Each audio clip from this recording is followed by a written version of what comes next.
Hello नमस्कार, प्रेम classes में आपका स्वागत है। आइए देखते हैं मनोविज्ञान पर आधारित प्रश्न जो पाठ्यक्रम में दिया गया है। शिक्षण, आइए इसके क्वेश्चन देखते हैं। शिक्षण का मुख्य उद्देश्य क्या होता है? शिक्षण का मुख्य उद्देश्य क्या होता है? तो ऑप्शन इसका बी राइट हो जाएगा, व्यवहार में परिवर्तन। व्यवहार में परिवर्तन लाना शिक्षण का मुख्य उद्देश्य यही होता है। शिक्षण शब्द का अंग्रेजी रूप क्या है? क्वेश्चन नंबर 2, शिक्षण शब्द का अंग्रेजी रूप क्या है? तो टीचिंग है। ऑप्शन सी इसका राइट हो जाएगा। शिक्षण की प्रक्रिया किनके बीच होती है? तो शिक्षण की प्रक्रिया ऑप्शन ए शिक्षक और विद्यार्थी के बीच होती है। शिक्षण का कौन सा प्रकार छात्र केंद्रित होता है? तो ऑप्शन बी हो जाएगा, परियोजना विधि। शिक्षण छात्र केंद्रित होता है। शिक्षण का सबसे महत्वपूर्ण तत्व कौन सा है? तो शिक्षण का सबसे महत्वपूर्ण तत्व इसमें हो जाएगा शिक्षक है। ऑप्शन सी राइट हो जाएगा। शिक्षण के सूत्र सरल से कठिन की ओर का अर्थ क्या है? तो सरल से कठिन की ओर का अर्थ सरल विषय से शुरुआत करना।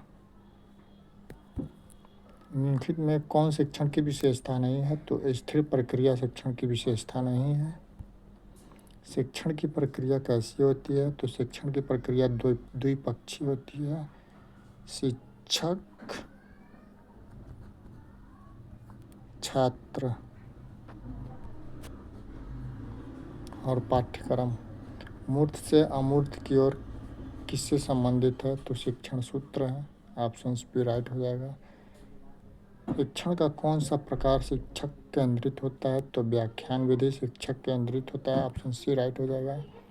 शिक्षण की सफलता किस पर निर्भर करती है? तो ऑप्शन सी इसका राइट हो जाएगा। शिक्षक और छात्र दोनों पर निर्भर करती है। क्वेश्चन नंबर 13, विशिष्ट से सामान्य की ओर की शिक्षण सूत्र का उदाहरण है? तो ऑप्शन ए राइट हो जाएगा, आगमन विधि। क्वेश्चन 14, शिक्षण की प्रक्रिया में प्रेरणा का क्या महत्व है?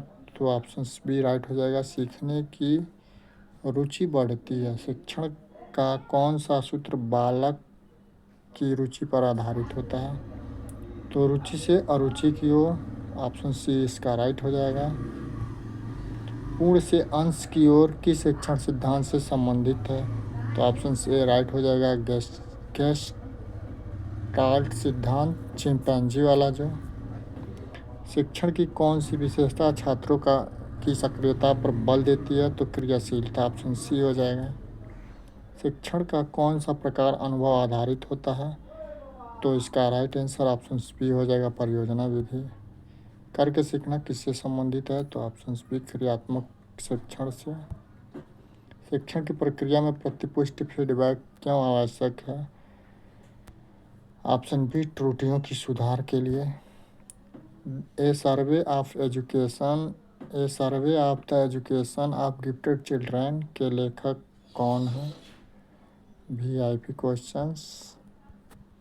तो ऑप्शन सी टर्मन। अंधे बालक पढ़ सकते हैं? तो ऑप्शन बी ब्रेन लिपि से। तनाव कम करने की प्रत्यक्ष विधि नहीं है? तो ऑप्शन डी हो जाएगा, दीवा स्वप्न। मानसिक स्वास्थ्य और अधिगम में सफलता बहुत घनिष्ठ संबंध है, यह कथन किसका है? तो ऑप्शन बी फैंसन का है, राइट आंसर है। बाहरे बच्चों को पढ़ने की एक विधि है? तो अंगुली वाचन, ऑप्शन सी। व्यक्ति अपना संतुलन स्थापित कर सकता है? तो उपयुक्त सभी डी। शैशवावस्था में बालक के मानसिक स्वास्थ्य पर प्रभाव नहीं पड़ता है? तो ऑप्शन ए राजनीतिक गतिविधियों का। प्रतिभाशाली बालकों में किस अवस्था के लक्षण की शीघ्र दिखाई देते हैं? तो ऑप्शन बी किशोरावस्था।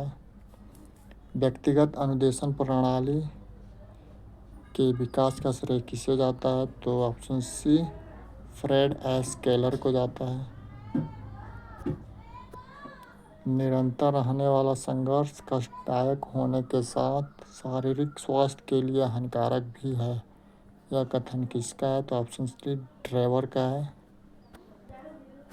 प्रतिभाशाली बालकों के शिक्षा कार्यक्रम में होना चाहिए डी उपयुक्त सभी।